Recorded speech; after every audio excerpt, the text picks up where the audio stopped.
Well, distinguished guests, ladies and gentlemen, allow me to introduce you to our distinguished presenter. Dr. SURIN Pitsuwan is a native of Nakhon Sri Thammarat, southern Thailand, and he was awarded the American Field Service Exchange Scholarship and was a high school exchange student in Minnesota, USA. He returned to Bangkok, Thailand, and attended the Thammasat University for 2 years before winning another scholarship, this time from the Claremont Men's College, now Claremont McKenna College in Claremont, California. And that is where he completed his BA in Political Science. In 1972, he then went on to Harvard University, Cambridge, Massachusetts, USA, sort of full circle there for you, Tan Sri, going back to the USA, where he received his MA and PhD. And this was also in the field of political science, and his focus was in Middle Eastern studies. His entire Harvard career was supported by the Winston S. Churchill Association, the Rockefeller Foundation, and the Ford Foundation Fellowships. And he also spent a year and a half studying Arabic and conducting his research at the American University of Cairo. Dr. SURIN is now engaged in the promotion of regional integration in East Asia, educational and political reform efforts in Thailand, and is a frequent speaker at various international conferences. He is also formally in ASEAN, Secretary General, and he is someone who has an extensive experience not just of the world, but also of our region in particular. So on that note, and to present on mediation and diplomacy from the perspective of a Muslim diplomat himself, I have the pleasure of introducing you, ladies and gentlemen, to Yang Berbahagia Tan Sri Dr. SURIN Pitsuwan.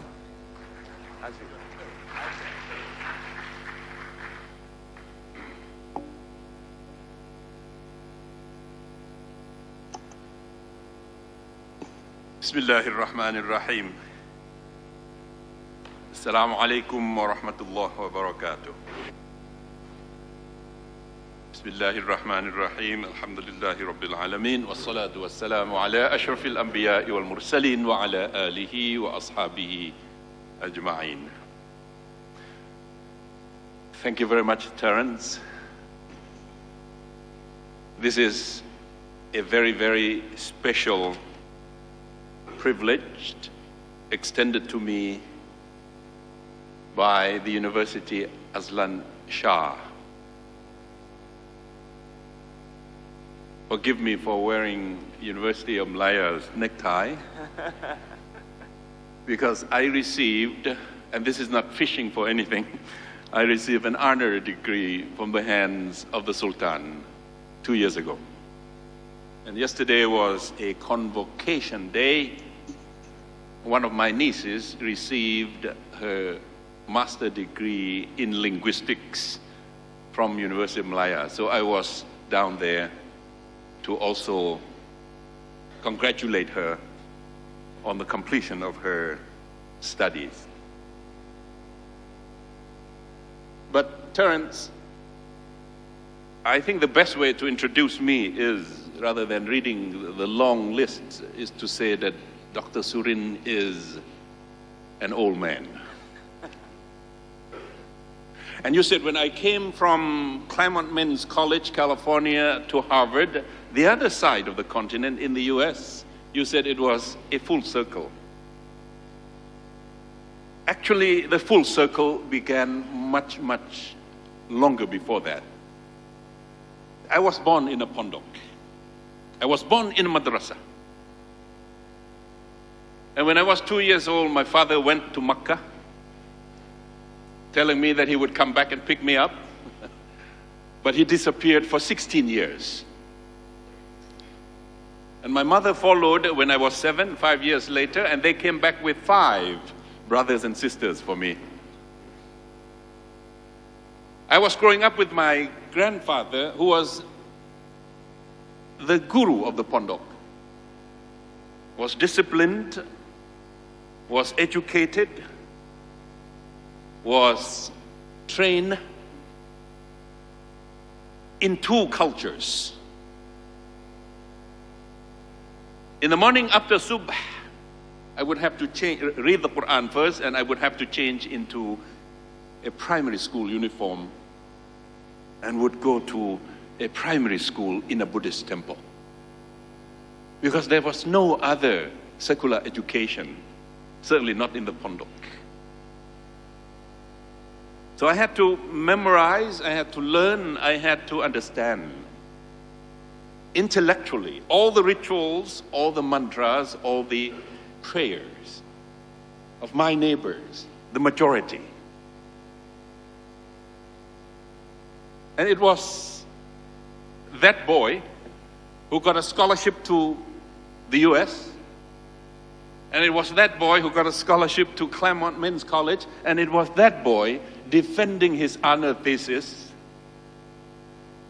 on Islamic political philosophy.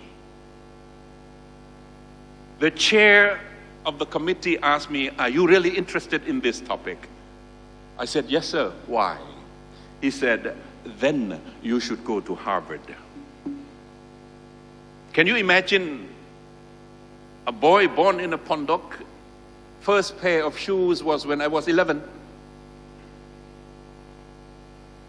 And got an opportunity to go to Harvard. Alhamdulillah. That was the full circle of the journey. Now I have to tell this because there are a lot of young people here, and this morning the Sultan was talking about the youth leadership, youth responsibility for the well-being of the world.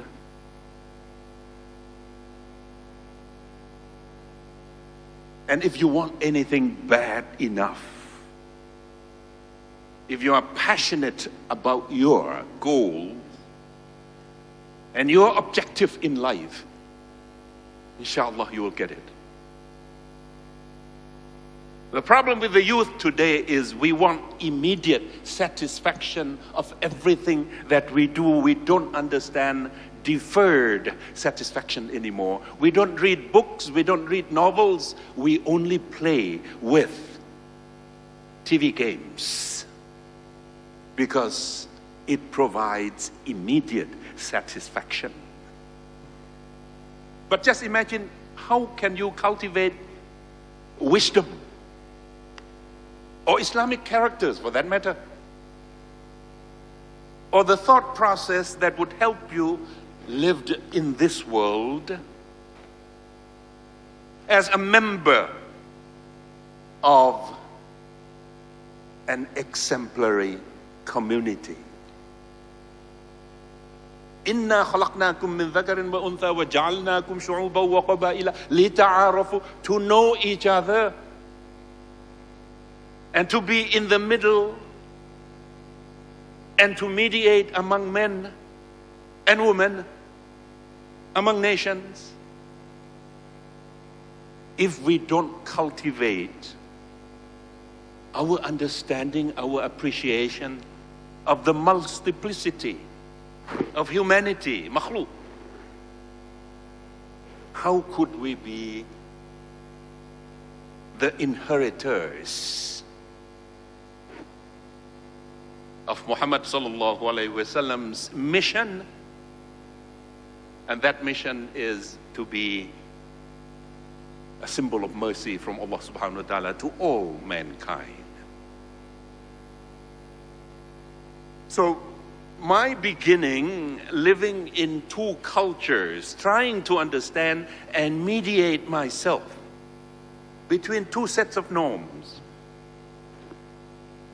was preparing me to do what I have been doing in my present career now, international mediator. Now we are supposed to be that middle community. وَجَعَلْنَاكُمْ أُمَّةً وَسَطًا لِتَكُونُوا شُهَدَاءَ عَلَى النَّاسِ, so that we could be witness to mankind. But traveling around the world today, conflicts, tensions, wars, civil strifes are occurring and happening in the majority of the Muslim world. You listen to the Sultan this morning about Tunisia, about Libya, about Egypt, about Iraq, about Syria, about Yemen,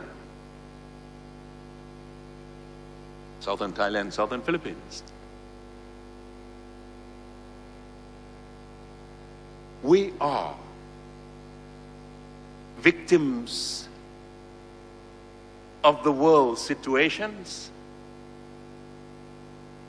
We are trying to resolve, to help, search for the problems, for the solutions to those problems. And the Sultan is pinning his hope on the younger generation. 1/5 of humanity, 1.5 billion out of 7.3 billion humanity on earth now are us, are Muslims. What we are not responding proportionate to the wealth that we hold, to the glorious history that we inherit, and to the expanse of humanity, of the globe that we inhabit.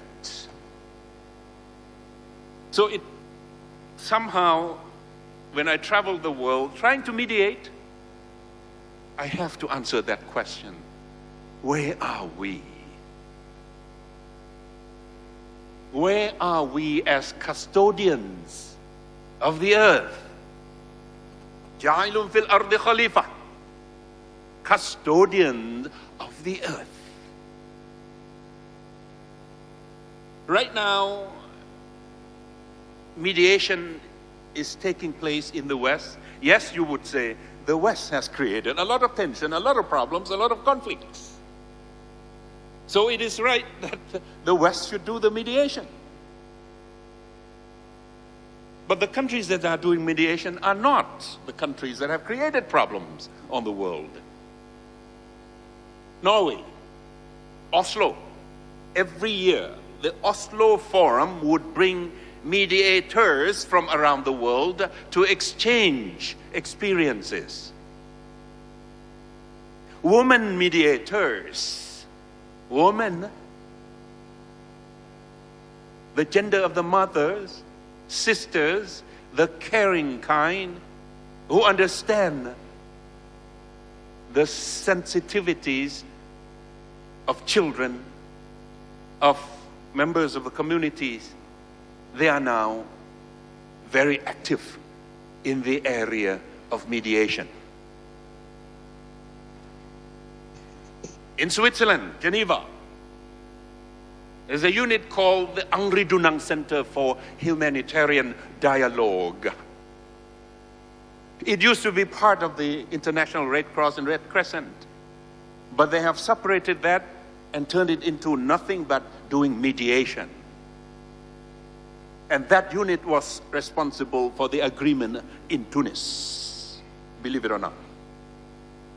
It's that unit that is now working in the Ukraine. It is that unit that is trying to help in Syria.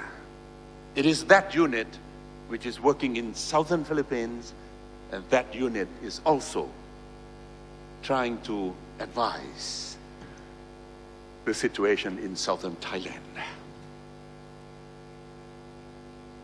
The world is moving on, and the world is going to become much more fractionalized, much more contentious, much more confrontational.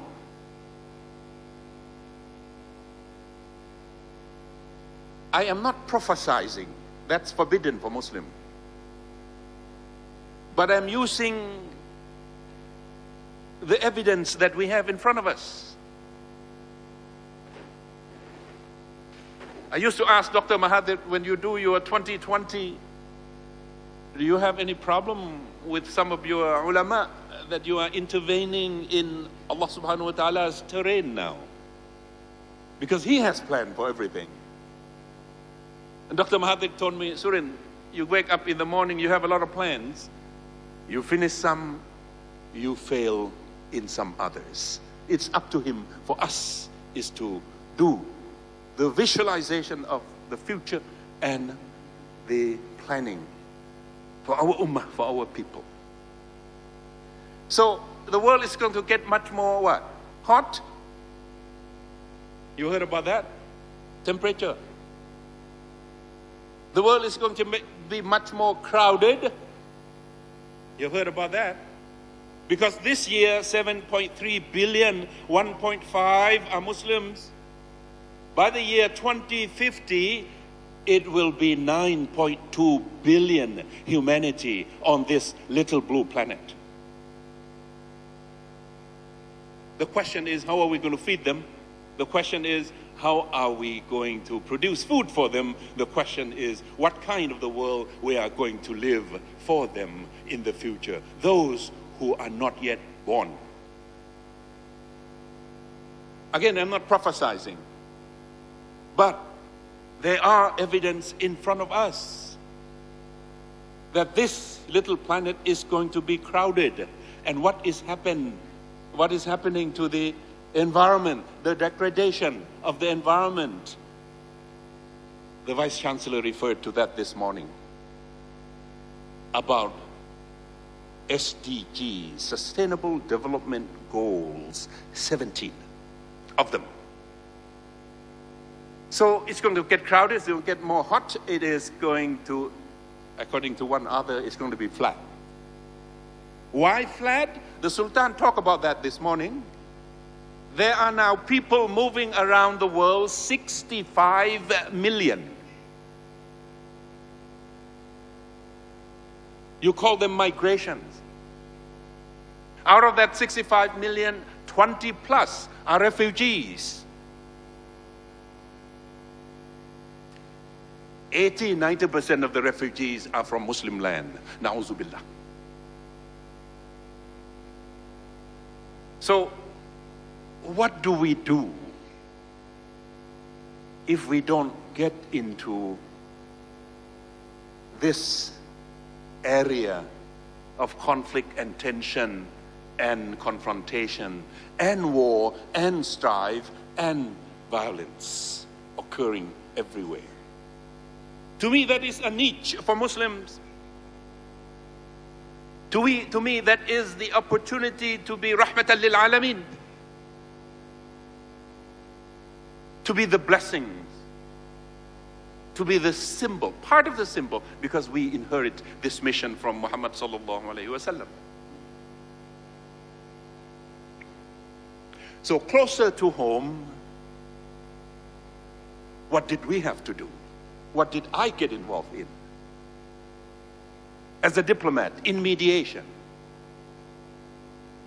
Aceh, 2002, 2003, after over 10,000 killed by both sides, on both sides. GAM, the rebels, and Jakarta got to a point where they need to talk to each other. And where did they talk to each other? Not in Bangkok, not in Ipoh, not in Penang. They talk, first session in Geneva. Then they move up to the hills, the Alps, above Geneva. Then they went to Versailles Palace, near Paris. I would like to see that kind of mediation taking place on Darul Islam, on the land of peace, where we are, not Darul Harb. So the first sentence from the representative from Jakarta was, GAM, you have to drop your claim to independence. GAM came from Stockholm, Sweden, where they were. And the GAM people said, if we drop that claim, we have nothing to talk to Jakarta. The whole thing broke apart.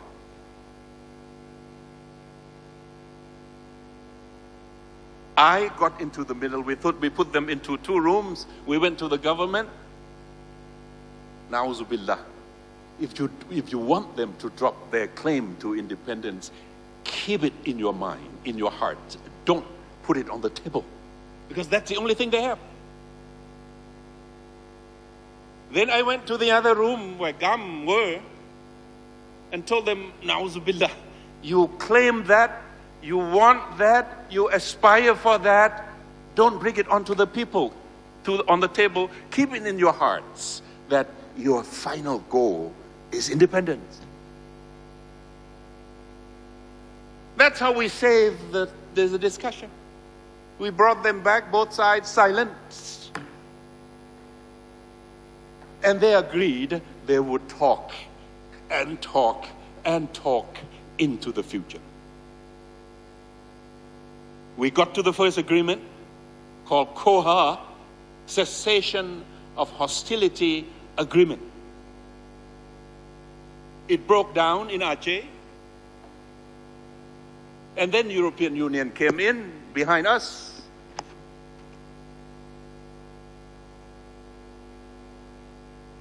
Abasari, former president of Finland, Nobel laureate, peace. And you know what happened? He didn't get to work yet. Tsunami came in 2004. That's what we call divine intervention. Aceh was finished. Both sides realized that they can't go on fighting because there's nobody to be fighting with each other. So peace came to Aceh, alhamdulillah.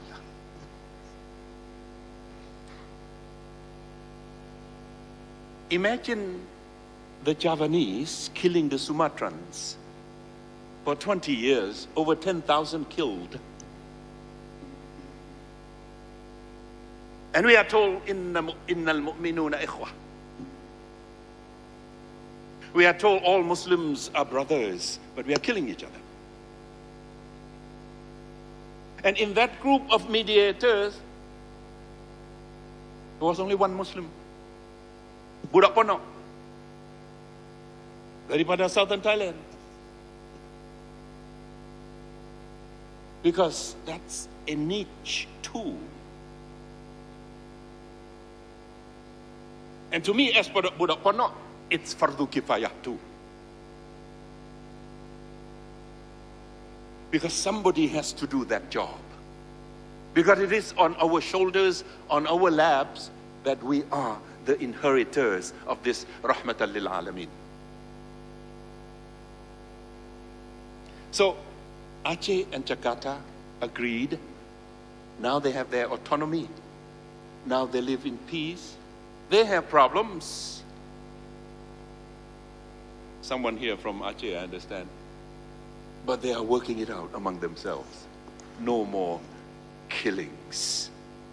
Alhamdulillah. Then, in the middle of Indonesia, apa ni? East Timor. We were in the middle of the crisis, 1999, financial. We are not able to go in and help restore law and order. But if I happen to be the chair of ASEAN at that time, Foreign Minister of Thailand, if we don't do anything about East Timor, there's a threat for Indonesia, 17,000 islands to be affected by further instability. But the world was reluctant to go in because this is interference. So we had to make sure that it is the wish of the president at that time, Habibie, of Indonesia, to invite us in. So I had to go into Jakarta with all the media, all the cameras, Terence, asking me, why are you here for? I said, I happen to be the foreign minister of a neighboring country who happens to be the chair of ASEAN. the word ASEAN has to be in the back, because no interference. Just want to hear what President Habibie had to say. And he said, please send your troops in. Please come in large number. Please, we want to see your faces. What he didn't say was, don't give it only to Australia. Orang Putih. He wanted us. But we didn't have any money to bring in. We didn't have any money to bring in 2,000 from Thailand, 2,000 from Indonesia, from the Philippines, and a few from here, and a few from Singapore, and a few from Brunei. At least Thailand and Singapore and Malaysia and the Philippines could not afford. What did we do? I had to go to the Japanese. At that time, Japanese still rich.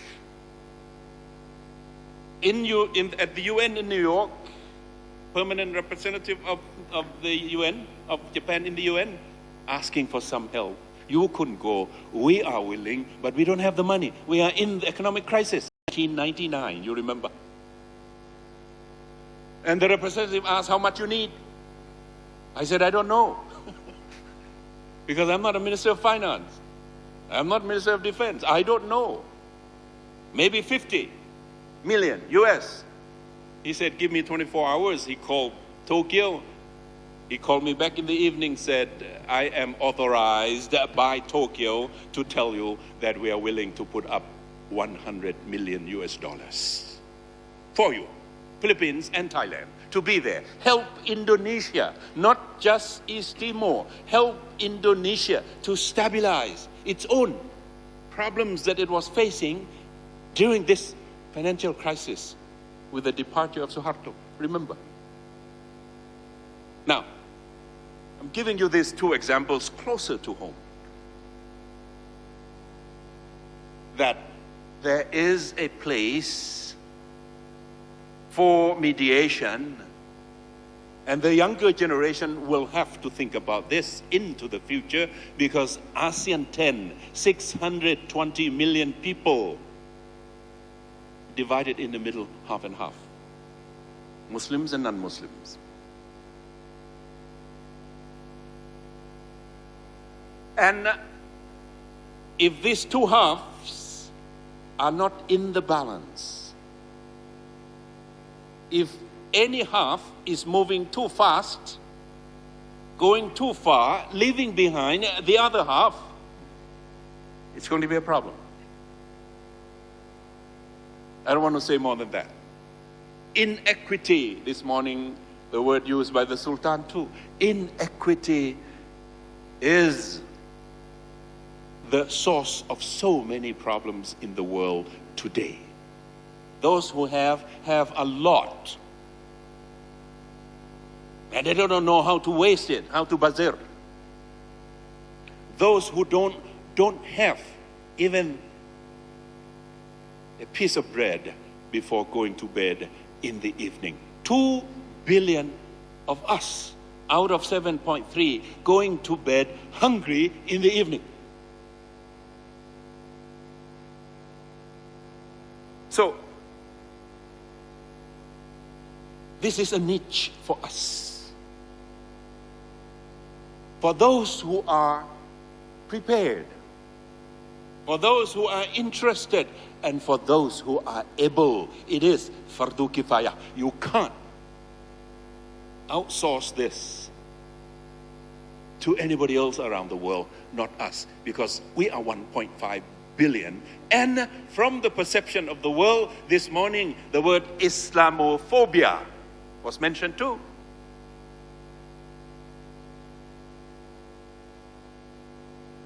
We are the victims of Islamophobia.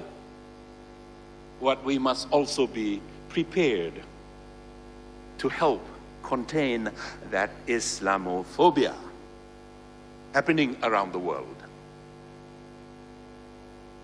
It is easy to say that it's a conspiracy from others. There are some people somewhere sitting, stoking the fire of conflict everywhere in the Muslim land. It is easy to say that. It is an excuse more than an explanation. When Dr. Mahathir chaired the 2020 vision paper for the Islamic Development Bank in Jeddah, one of the facts that we found, I was on that commission, was that the 57 members of the OIC, members of the Islamic Bank,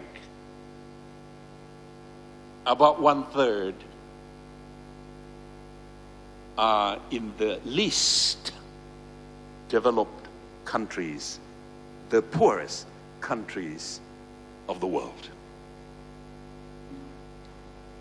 And yet you look at the extravaganza everywhere, particularly in the Gulf, and you ask yourself, where are we going?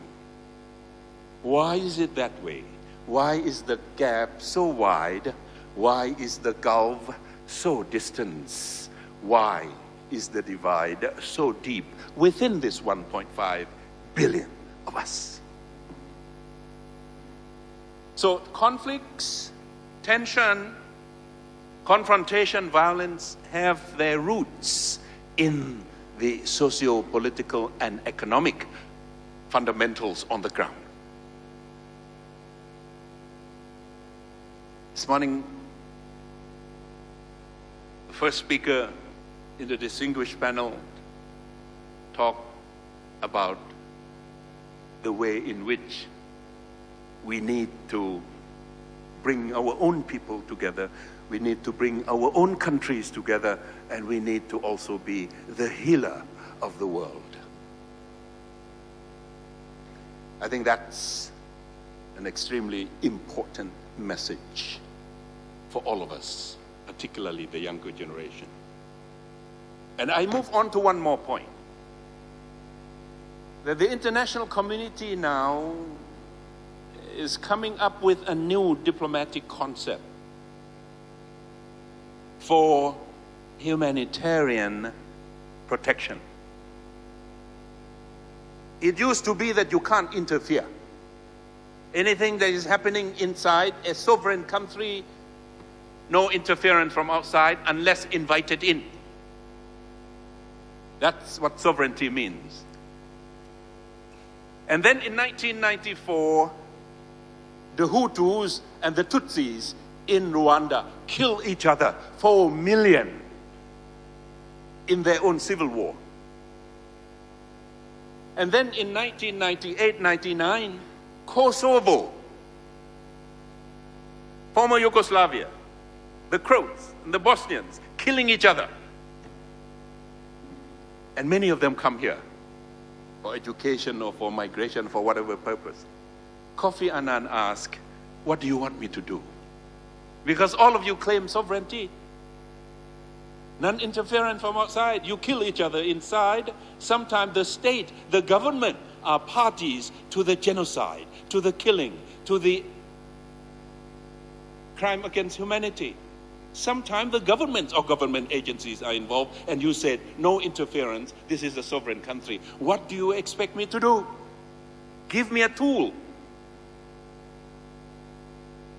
And they set up a commission called State Sovereignty and Intervention. Meaning humanitarian intervention, go in and help. But they found out that it's going to be extremely difficult to change that concept of no, non-interference. Move in before you are invited. It's going to create so much problems around the world.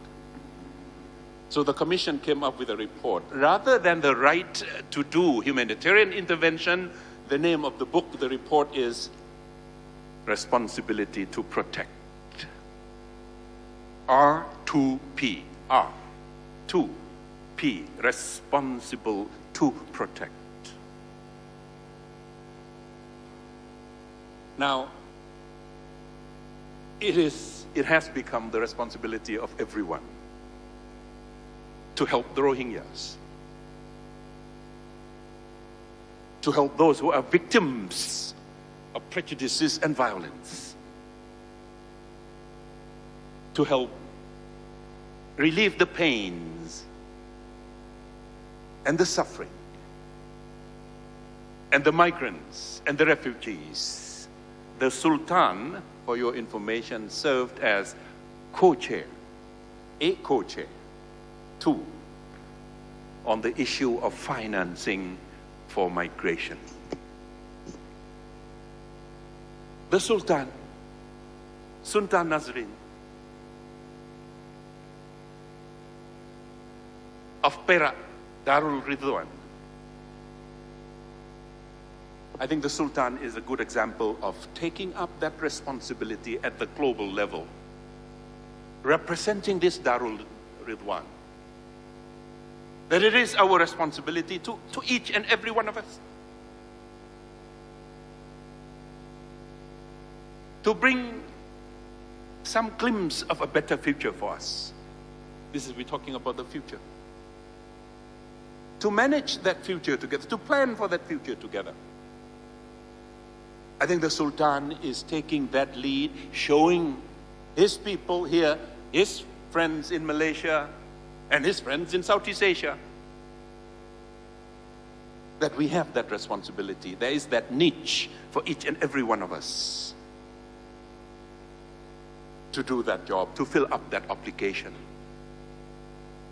Because it is now, in the international diplomatic language, it is a responsibility to protect.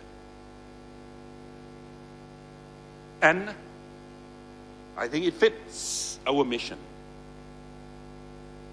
I think it certainly reflects the responsibility that we each already have. Because it is to be part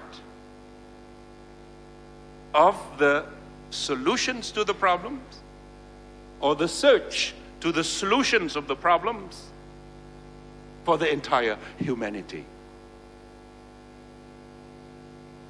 Because it is Ya Ayyuhan Nas. It's not Ya Ayyuhal Mu'minun. It's not Ya Ayyuhal Muslimun. Ya Ayyuhan Nas, the entire humanity.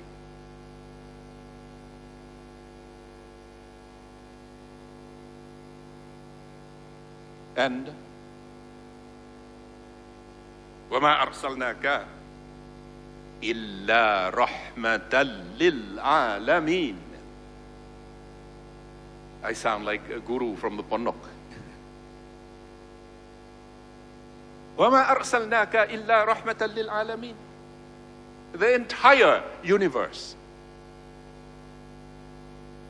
of all beings, not just humans even.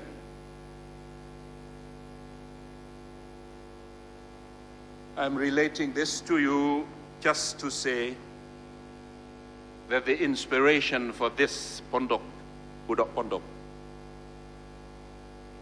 to get involved in mediation, in diplomacy,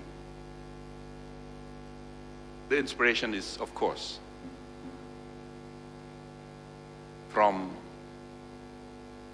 the Quran, from the mission that flows from the position and the mission of Muhammad sallallahu alaihi wasallam. Nothing deviating from there. And I would say, once again, it is a fardu kifaya that the Sultan has tried to fulfill, has prepared himself from Oxford to Harvard to fulfill.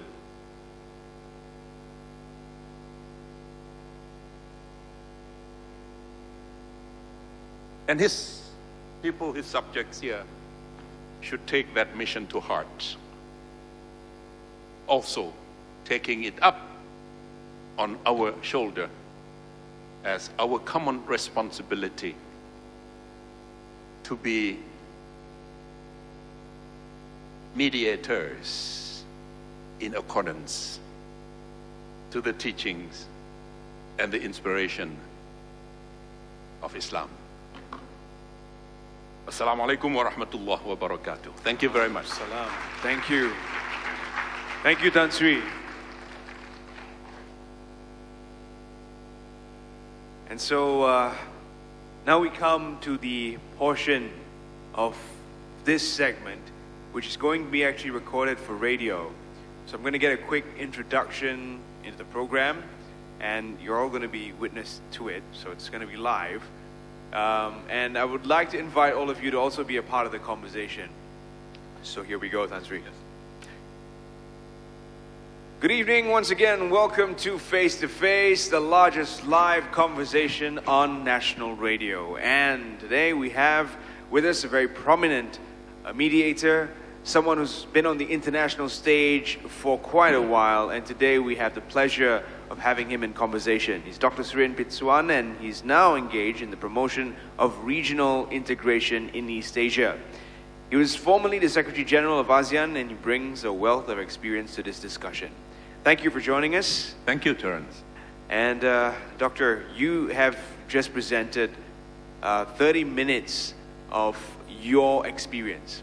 It's a condensed version, I'm sure. The length and breadth of it, I believe, will be in your next book. I really hope that you do pen the length and breadth of it down, because I think 30 minutes was just a condensed version of your entire journey. I'm sure that in that presentation, a sense of what all of us here in the audience got was your view for the Muslim in the world. A utopian view, some would say, because to the West and to certain parties, Muslims are not seen as mediators, they are seen as aggregators. How do you respond to that, Tan Sri? Well, that's the problem that I had to think about and try to find the correct answer. In every situation that we have gone in, me and some of my friends, we would find partners on the ground. We would find Muslim leaders in Tunisia. We would ask about the problems of sectarian strifes in Syria. We would ask about, how to use the traditional leadership on the ground. And I think it is unfortunate that it would take outsiders to go in and try to put them together. For example, in Tunisia, when they agreed to that agreement, they did not talk to each other until outsiders in. We are trying in Egypt too. We are trying to tell the Brotherhood that, look, the landscape has changed.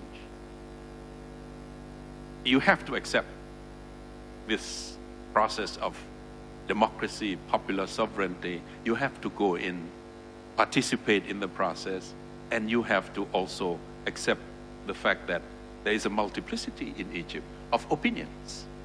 Now, it is, so I guess I was trying to be there to say that, okay, we can be mediator too, and then try to show them that, look, in the end, the problems on the ground will have to be agreed upon by the local leadership. And they are Imam, they are the muftis, they are the sheikhs, who would have to communicate with each other.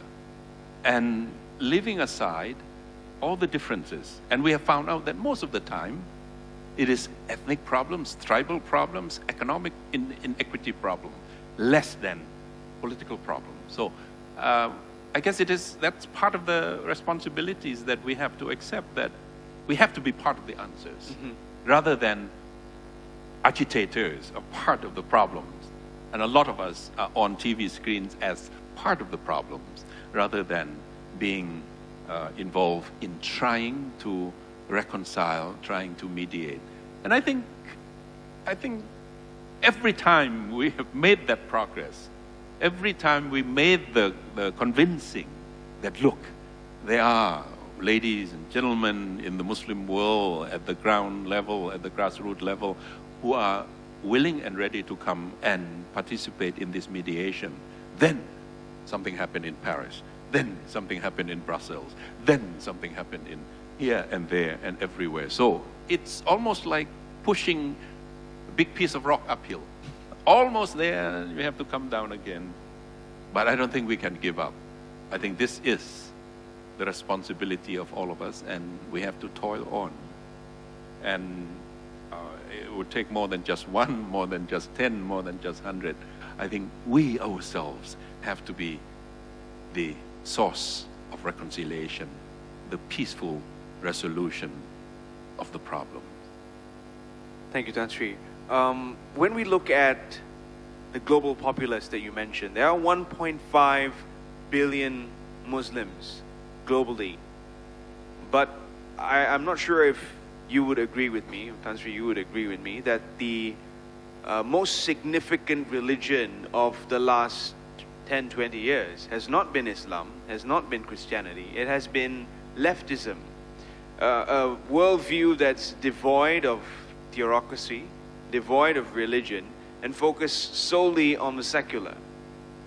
When you mediate and in the process of discussing, what is the difference when a Muslim mediator, someone who has religion close to heart, comes in and tries to solve a solution, as opposed to someone who is completely devoid of any theocratic input? I think in the end, the theocratic level that you are discussing, it actually reflects on the level of humanity. If we are all humans, if we are all His creature, I think we must understand that we are not here to kill each other. We are not here to annihilate each other. I think every life is sacred. Every life has its purpose. Every life has its potentiality. Every life has its value. So it is not the theocratic language that helps me to mediate. It is the human language reflecting the truth and the inspiration from that transcendental level up to the level of realities. So when we understand that, yes, we have problems with the people who have less bond with religiosity, with God, with the teaching, with the prophecy. Yes, we do have the whole spectrum of people involved. Even among Muslims, there are differences. Even Muslims who are very, very secular. Even Muslims who have no inspiration, or who draws no inspiration from the teachings at all. But somehow, I think when you get down to the level of humanity, get down to, this blessings that we need to be for each other, then they understand. So take some patience, take some explanation, take some convincing that it's your children we are talking about. It's the future of your country that we are talking about. It is your own preparation to live in a world full of change, full of competition that we are talking about. If you don't reconcile, you are going to be left behind, and there will be other problems for you. After reasoning with them, they have come around. Some of them are very fragile, but some of them are solid enough. Some of them are medium term, and we hope some of them are long term, like in Tunisia. Yeah, East Timor, we have established that. Aceh, can't say that completely solved the problem. The suspicion is still there, but it's pretty much under control, and I think they know that the future they want is not the future of war. Tan Sri, let's move and digress a little bit from mediation per se. Speaking to you now and also hearing your presentation, I know you have a breadth of understanding of more than just conflict. But drawing from said conflict, how do you conclude that humans actually can coexist on one level and then tear each other to pieces on another level? I mean, looking at all the wars we've had, it is amazing to think that in 20 2050 will be 9 billion people. Despite all the killings, despite all the loss, we will still, I borrow from another book, go forth and multiply, so to speak.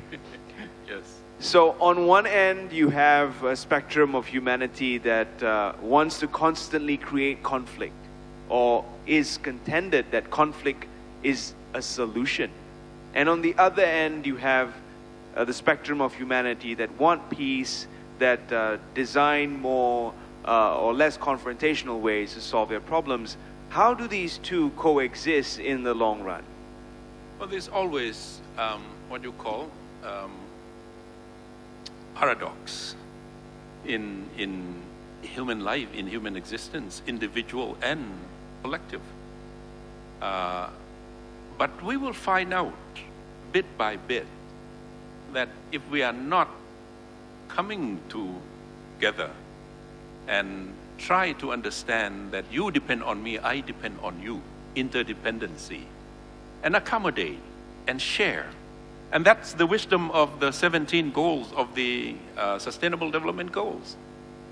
That you have to share, that each is responsible, that each can make a contribution, that somehow we have to save this little planet.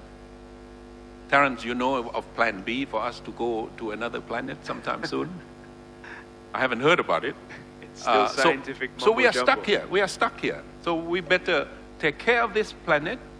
And the Quran said, you know, God said, I am creating a custodian, my representative, my vicegerent on earth. In, what is it? What is it? Inni ja'ilun fil ardi khalifa. So, emanating from that, you have to also understand that, you know, 9.2 billion in the year 2050 who are not born yet will be in this world. And if we are not sharing, thinking of solving the problems together, this earth is not going to have enough of anything for everyone.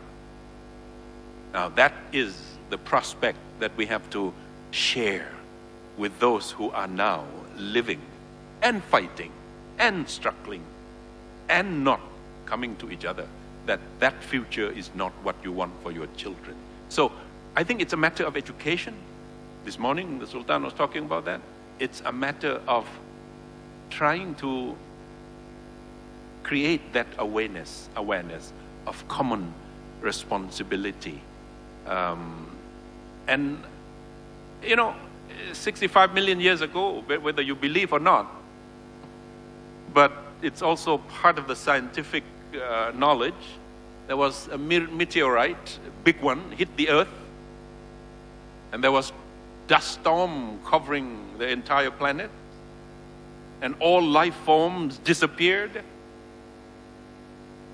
Apparently, human beings were not there yet. So there was no moral or ethical dimension to that natural disaster. This time, if we understand it right, 7.3 billion, including 1.5, could be the authors of our own problems into the future, because it is getting warmer, because the ice on the North Pole is melting, because the level of the sea is rising, because pollution, because degradation. Can you imagine that? Now, we have to think about those things. We don't have enough information to convince us that it is not going to happen, but then we don't have enough information to convince us that it is not going to happen either. These are the kind of things that I think the younger generation will have to prepare themselves for. That is a common responsibility to take care of this planet, this ard. Inni ja'ilun fil ardi khalifa. Each and everyone, according to the theology of Islam, if you want the theology, are descendants of Adam, that first man who was the vicegerent, who was the representative custodian of this world. So I think it's a matter of doing that kind of messaging. And I need your help from Radio Malaysia. I need your help to spread that kind of message, not only here, out to the world too, that we are in it together, that we need to help each other, that we need to bear and share the responsibility of taking care of the world together, so that our future generation will have a world still full of minerals, still full of fresh water, still full of clean air, still full of tropical forests, in order to live their own life in the future, along with other forms of life, other animals. I think it is important to adopt that kind of mentality, to adopt that kind of vision of the future, so that the half that is creating havoc and the half that is already enlightened, aware that we have to somehow keep peace among ourselves, can somehow come together and walk the future together. We're going to be taking a quick breather on Face to Face, and when we come back, we'll get more on the perspective of mediation, global issues from a seasoned Muslim diplomat, and how he is seeing all these changes happening before our very eyes. Putting things into perspective for us is Tan Sri Dr. SURIN Pitsuwan. We'll be back after this. So we'll be taking a quick breather, which means 3 seconds to you. We are back. And we're back on. Thank you very much for staying. I hope you enjoyed that quick breather. We have today with us in Face to Face, if you've been listening to the program, Tan Sri Dr. SURIN Pitsuwan, and he is giving us his opinions and his wealth of knowledge being shared here on the airwaves.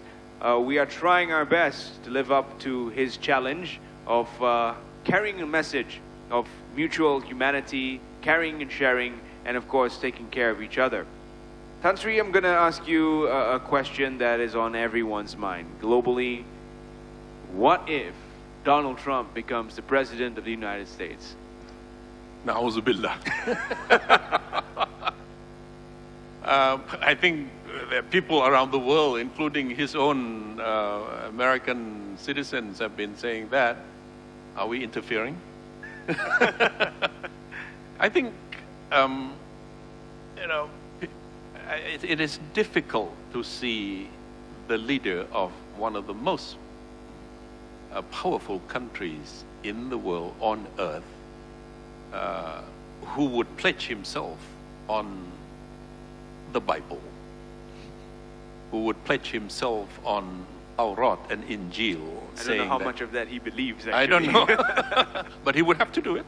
And said, I will, carry the responsibility of this office of the presidency in, faithfully, whatever. It is hard to believe, looking back, the behaviors that are now coming out and the utterance are coming out. But we are not interfering. We only, I guess, we only hope that, those who are electing them, either one, on the 8th of November, will have enough sense of common responsibility that we are talking about. It just happens to be one of the most, still the most powerful countries in the world. Going in any direction is going to affect the world. Now, I think that's also is also part of the calculation of the people, that they are electing someone who will have the fingers on the red button of the nuclear bombs, submarine or hidden anywhere in the world, and that's the fate of humanity. I can only say that from hearing what he has uttered, it's not comforting. It's not comforting. Certainly not a blessing to mankind. Certainly not comforting for us watching from outside. But it does go in line with what you mentioned. The world is going to be more fragmented, going to be more confrontational, and he's sort of a voice of confrontation, a voice of fragmentation from within that community. On that note, just want to open things up to our audience here. Do you have any burning questions after listening to the 4 questions that I put and the response that Tan Sri has brought forward, and also to Tan Sri's 30 minutes. Do you have any questions that you'd like to ask? We'd like to invite participation from the audience. The younger generation. The younger generation, you're more than welcome, because of course you're the center of this. You will be around, some of you, in the 9.2 billion of here on this earth. Yes, we have a question from the front row. Would like to... Do we have a microphone for him? Can we have a microphone for this gentleman in the front row? Alternatively, sir, could you kindly come to the rostrum over here? There is a rostrum just below the stage. Thank you, sir.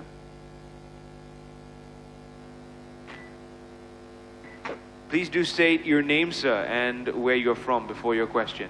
My name is Abdul Rani Usman from Aceh. Yes, you were the one. Very thank you, you participation in peace in Aceh. But There's a but, huh? yeah. I want to know what was your role in the Philippine peace process, because you know much about Aceh peace. Then how you will be a diplomat before? I think you start from Pondok and America to diplomat. Thank you. I'm glad you didn't ask me what I'm doing for Southern Thailand. But gives me an opportunity. You know, in certain particular situation, you are not fully suitable to play a role. When we formed that wise men group to help Aceh, Malaysia was not considered because the calculation was Malaysia was too close to the problem. You know what I mean? So this is history. This is 2002, 2003. Forgive me for telling you this story if you don't feel appropriate. But Malaysia was considered as too close to the issue, and that you know, participants in the discussion would not feel confident and comfortable. I, as former foreign minister, by that time had helped in East Timor, was asked a peculiar situation to be in. Former foreign minister of Thailand happens to be a Muslim and knew a lot of these participants. So I was asked to join. Southern Philippines, I can say that the units that I advise, the unit that I belong as a member of the board of directors, have been helping. It's also extremely elusive, difficult to pin down, but behind the scene, the signing of the agreement last year was part of the contribution that the Angri Dunang Center in Geneva was part of, the one that we helped, the same one that helped Aceh. But at that time, I was not officially on the board. Now I am. And I can say, Southern Thailand, advising from the distance. You put yourself in my shoe about Southern Thailand. It's quite difficult. So it is easier for people who maintain a certain distance to help. But I've been kept informed, and once in a while would try to help. Again, my guiding principle is look to the future. Don't forget history. You just put it in a proper place. The placing of history is important. You have had generations and generations of violence. You are not going to forget that history. but placing it in a proper place is important. Otherwise, you are not going to be able to walk into the future because you are being restrained by your own history. So create a new landscape with peace, with justice, with prosperity, with equity, with opportunity, with human development. Then you will begin to see that the younger generation are now finding the meaning of their own existence, aside from the only struggle that has been going on for generations. That meaning of existence, of life, is very important for every human being, for every parents who want a better future. So these are the kind of things that may sound abstract, but in the end, it is the only one that we have in common. Think about the future. Think about your children. Think about the preparation for the future. Think about a better future rather than being restrained by the past. Now, again, easier said than done. That's why conflicts, continue. But you have to keep on reminding that there is an opportunity. This morning, the Sultan mentioned the name Amartya Sen, Nobel laureate. Used to be at Trinity in Cambridge, but now at Harvard. Nobel laureate in economics. But his economics is different from others' economics. Not how to make money. His economics is how to make equity. His economics is how to solve poverty. His economics is, what is it? Freedom as development. Meaning you give people choices, that's development. What the Sultan, in few words this morning, talked about.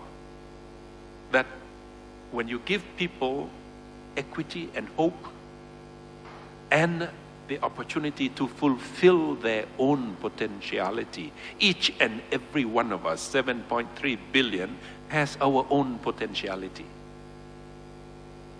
Any system, any governance that can help individual, peoples, citizens in their own country fulfill their highest potentiality. If you are going to be a scientist, you will be the best scientist. If you're going to be a doctor, best doctor. If you're going to be a lawyer, best lawyer. If you're going to be a computer scientist, best computers.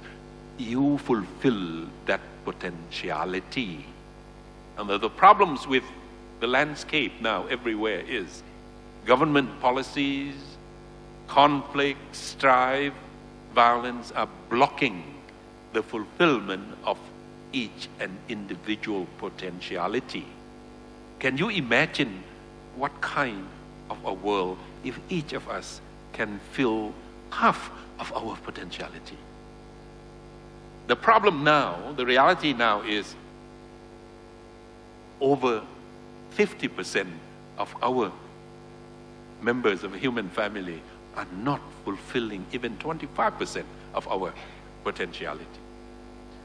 So that's quite interesting, Tan Sri. So that's the kind of things that we have to make it known and realized and aware. When you mention government and providing for potentiality, it strikes me that that's a very opportune key for me to insert the fact that on the 21st of October, we will see the tabling of the budget for 2017. So once again, the government will be playing this very key role of balancing between the needs of the investors in the country and, of course, profitability, and looking, of course, to kind of take care of the welfare of everyone involved. Helping individuals fulfill their potentiality is also going to be crucial there. So Tan Sri, it is difficult when we look at our own economic situations to put a realization of our potentiality, responsibility to our fellow man, and all these things above basic economics. How do we rise above basic economics in a world that's not just facing all these conflicts, but also economic turbulence like never before? Tan Sri. Yes. In the end, we have to realize that traditional economics is having problems with the world. You accumulate as much, and you are happy with your bank account, increasing the zeros every day, but you don't have enough to share. And then in a world that is full of difficulties, full of poverty, that's why the first item on the Sustainable Development Goal is end poverty. Because without that, you are going to have problems into the future. So there has to be a new modality of economic development, of management of your own resources, and that is less competitive, less competition to accumulate more and more and more, but more of a realization or sharing that your life and the future of your children are not going to be sustainable and happy if your neighbors are not having enough to live on and to eat. There's a poem by someone in the West, but he was pretty much influenced by Eastern, including Islamic philosophy, and that is, no man is an island entire of itself. No woman is an island entire of herself. No man is an island entire of itself. Any man's suffering, any man's death, any man's any child's hunger diminish me too, affects me too, because I am a part, I am involved in mankind. That is one humanity. That is one of the basic teaching of every religion, including Islam. So, if in this world of tremendous turbulence, tremendous inequalities, tremendous confrontation, maybe the ancient wisdom, maybe the wisdom of the theocratic wisdom that you talk about in the beginning will have to be brought back and try to understand and try to work out our own new formula for collective existence on this little planet. Otherwise, it's going to be extremely tumultuous going into the future, and we have seen that tumultuous difficulties going on. I don't know if you heard this theory that before the crisis in Syria, it began with a drought. It began with the drying up of the rivers, of the source of fresh waters, and it became tribal, and it became sectarian, and it became civil war. That's an interesting example for us to look into. So we are all connected. We are all in this ecology that has been given to us. Those who believe in God, given to us by Him. And those who don't believe in God will have to explain, how did we get this? and how to manage life on this endowment which is limited, which is finite. Right. We used to think everything is not finite, infinite. The water, the air, the minerals, the plants, we used to think it is endowed, unlimited. That was when there was 700,000 We have done enough damage to it. Now it is time to come back and begin anew. So I think we need new kind of economics. Right. I think when we thought it was infinite, there were only 700,000 people living on the planet. Now it's 7 billion. Perspectives change. I'm going to give another opportunity to members of the audience to chime in. And I want to challenge the younger members of the audience to step forward to the mic. I believe the earlier challenge was also by Tan Sri. Yes, please. Sir, you are under 20? I'm just kidding. Please do step forward, sir. Please. With your name, where you're from, and your question. I'm 25. Oh, that qualifies you thank perfectly.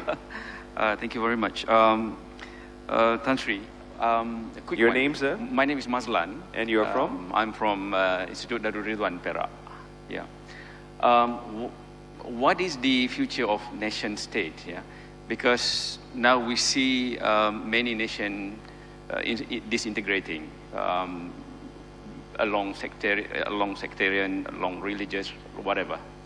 And we see now Facebook has more population than any nation.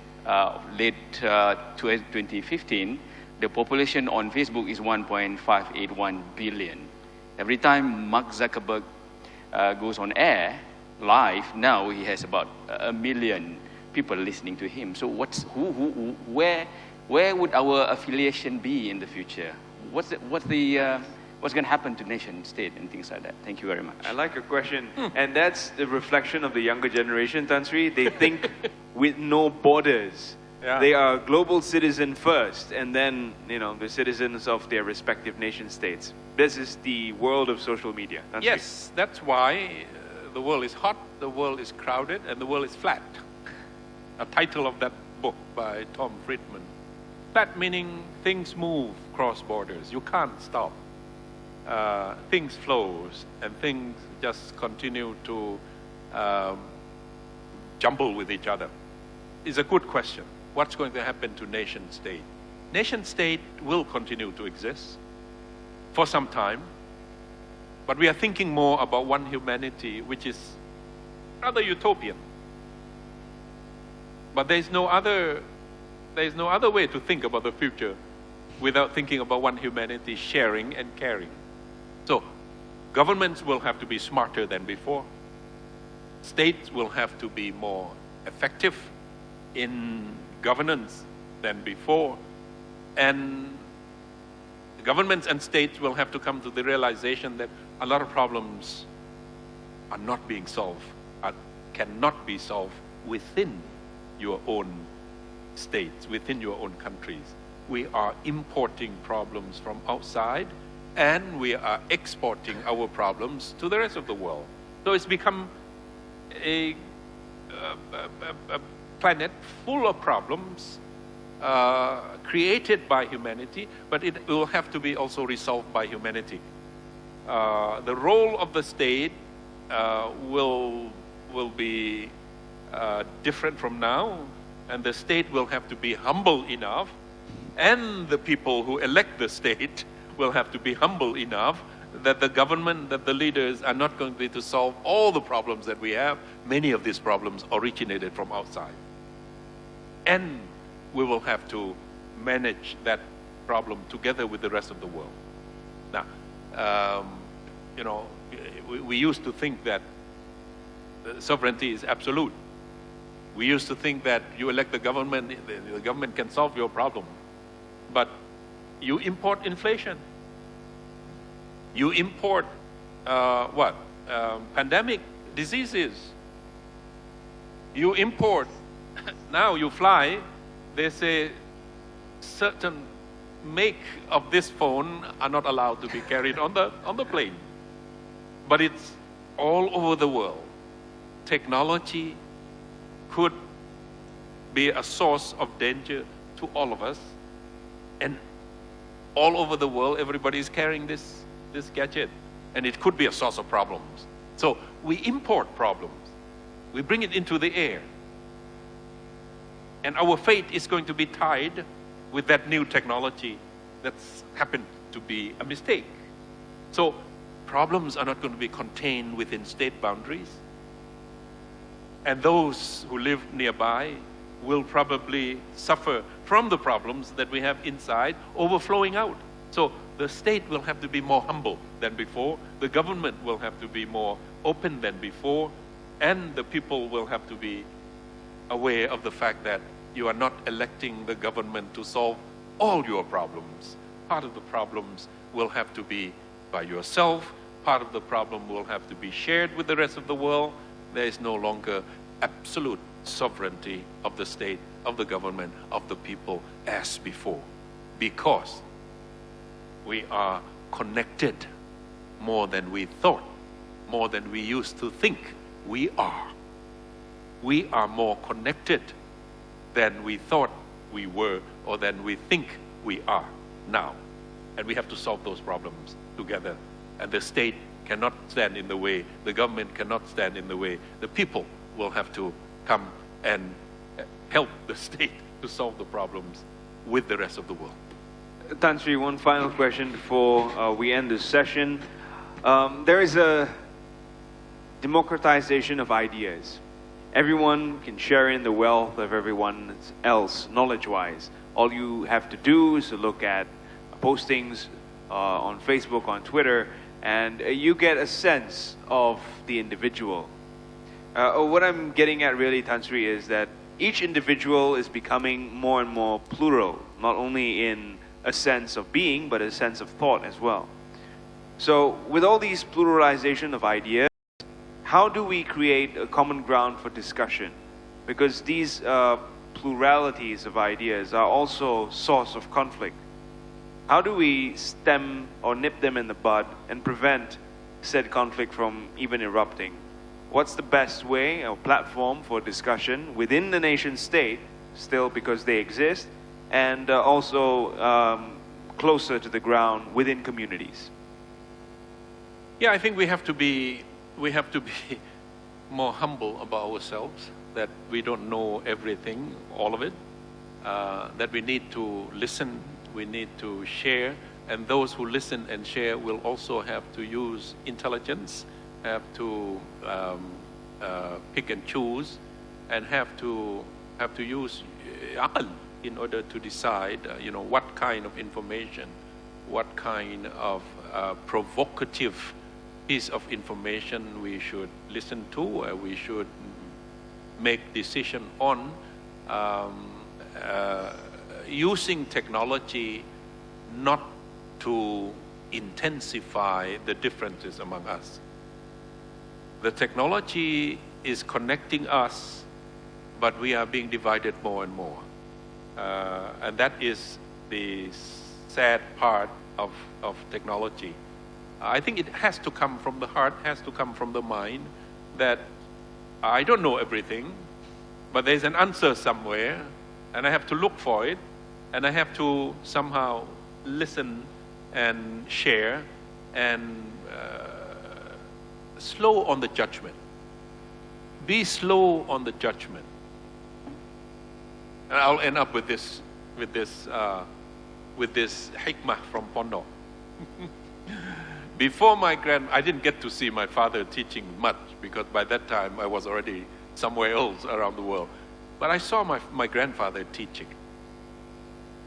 Late in the evening, after Isha, before he closed his Kitab Kuning, before he closed his yellow text, Arab or Javi, he would say, Wallahu a'lam. It means God knows best. He knows better than me. What I am teaching you, students, may be 50% right, 50% wrong. Or even 70%, 75% wrong, 25% right. So you go on and use your own intelligence in order to understand these texts. Don't just listen to me. I think that sense of intellectual humility is extremely important. And it doesn't have to be with the guru in the pondok. It has to be with all of us. And that's what philosophy is all about. I know that I know nothing. I know that I'm still jahil, meaning I'm still ignorant. I know that I still can benefit from others. Our problems among Muslims and the rest is that we think we know more than others. We think we have knowledge more than others. We don't need to listen to anybody. But Wallahu alam, he knows best. It belongs to him, not me, as an individual. So humility in knowledge, humility it's called philosophical humility. And that's very basic to Pondok students. Know that you need to know more. Know that you don't have enough. Know that there are others who know better than you, so that we will be slow in judging each other. Rather than, you are wrong, I am right, rather than whatever, you have heard these things. Political, in religion, in economics, in every issue. This is the only truth. There is no other truth. Well, we are just human beings. We know that glimpse of the truth that we have tried to understand and grasp, and He somehow give us that glimpse of the knowledge. So always, again, an ayat this morning, Rabbi zidni ilman. Oh Allah, give me more knowledge, because there will never be enough of knowledge to understand human existence. It's a mystery. Personally, collectively, it's all mystery. We need guidance. Rabbi zidni ilman. Wassalamu alaikum wa rahmatullahi wa barakatuh. Thank you, Tan Sri. It has been a pleasure being in conversation with you. Your intellectual honesty and your total humility is really refreshing. Thank you very much for being a voice of change on the world stage and a voice of mediation throughout, of course, your tenure in diplomacy. It has been one of the more prolific interviews we've had on Face to Face. Thank you, and we hope you enjoyed that listen. We'll see you again next week, same time, same place on Trax FM. Terima kasih. Terima kasih, Tan Sri. Terima kasih kerana bersama kami. Thank you.